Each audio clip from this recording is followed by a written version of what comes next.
So, Sedona Prince is the most controversial player in the 2025 WNBA class. She is somebody who could very well be taken in the first round or go undrafted. I have absolutely no idea. And I mean that when I say that. Because for basketball reasons, I would probably say Sedona Prince is somewhere between a late first, early second round pick. But for all the non-basketball reasons, I don't know what's going to happen. Because first of all, she is about to turn 25. She is the same age as Niara Sabally. They both came into college. They both played in the same team at Oregon together. But she did a year at Texas before Niara Sabally. There's a picture of her in Texas, like beside Charlie Collier, who, like, they're around the same age, and she went in the draft in 2021 and got draft number 1.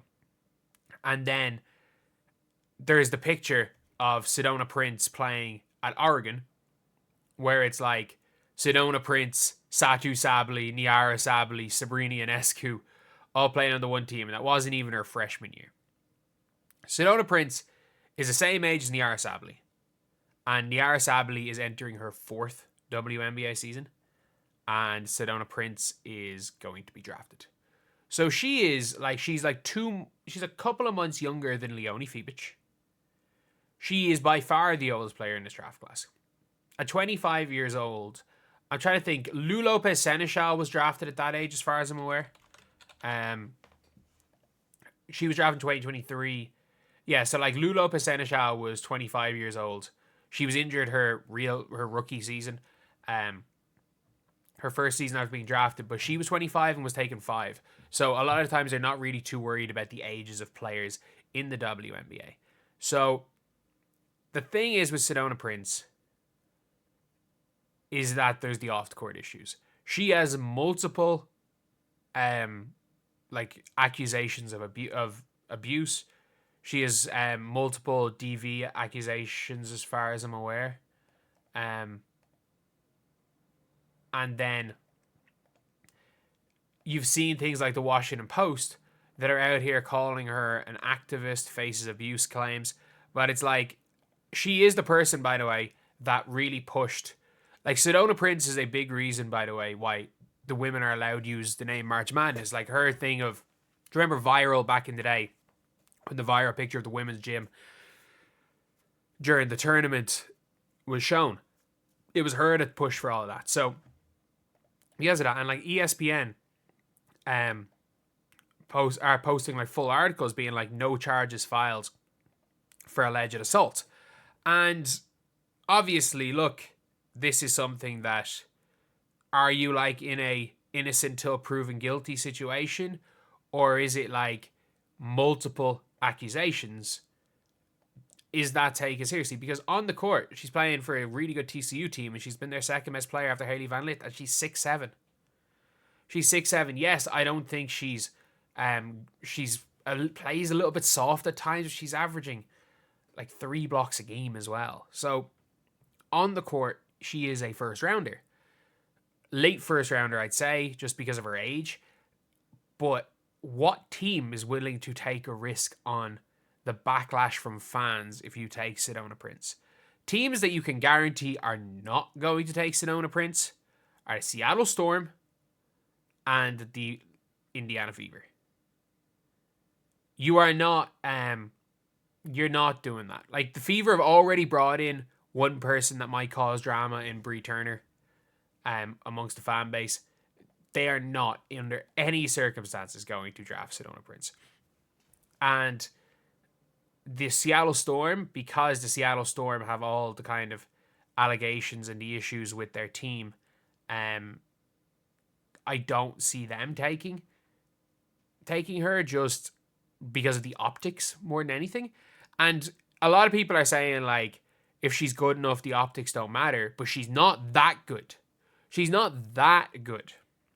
Like, let's just say if she was freaking, like, Camila Cardoso level player. If she was Cardoso level, then people would say, screw the optics, we're taking this player. She's not Cardoso level. She's good, but you just don't know. Especially because I'm looking at teams that need a 6'7" player. And there's not that many teams that need a kind of major size. Because like if you're looking at the teams in the W, the Liberty are not taking her with the 7th pick. They don't need her. The Lynx, in fairness, the Lynx, I was about to say, could do with her, but I do like Dorka Juhas for the Lynx. Coming off the bench. Connecticut Sun. The Connecticut Sun could do with her, honestly, at this stage, to back up Tina Charles. But they got Nelson Adoda as well there. The Aces have their whole bench are bigs. They're not going to take it. The Storm and the Fever, no. The Mercury have Kalani Brown. If they don't really have a backup, so maybe the Mercury could take her in the draft. They don't even have a first round pick though. And like a lot of people are like, oh, whatever picks people have. It's like she could, if teams don't want to take, if none of the 13 teams want to take her, she could literally end up undrafted. But if there's a team, she could be a first rounder. Like I actually don't know. She could potentially be a first rounder. If 2 teams want her, she's going first round or early second round. If no teams want her, she's not going to be drafted. If 1 team wants her, she's going third round. But the Mystics, maybe. Maybe the Sky, no. The Dallas Wings, maybe. Maybe the Wings, but they have Tiara McCowan already. The Sparks, you lost Leah Rue, so maybe for the Sparks. But the off-the-court baggage and all like the abuse allegations mean that you've got to tread water when you're taking her. It's one of those things where you just don't want to cause extra drama where it's not needed. And that is what Sedona Prince is going to cause. She will cause extra unneeded drama amongst the fan base, amongst the team. Maybe not inside the locker room, but she 100% will just in general. And it might not be her fault wherever she lands causing it, but it'll be because of the baggage that she brings with her. Like, there's no player in this draft that brings nearly as much baggage. So, what do you guys think? Do you guys think she will be drafted? I think she will be. I think she's good enough at basketball that she'll be drafted. I can't remember who said it, but if Hannibal Lecter ran a 4.3 40-yard dash, people will be saying he just has an eating disorder.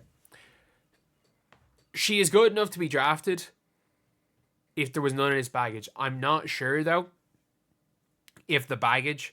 She's not too good that the baggage isn't going to be taken into account, but I just wonder how much it's going to affect her. Again, if 2 teams are willing to take her, she's going to be a top 15 pick. Maybe a top 20 pick at worst. If no teams want to take her, she's going to go undrafted. So anyway, yeah, that's the video. I'll see you guys.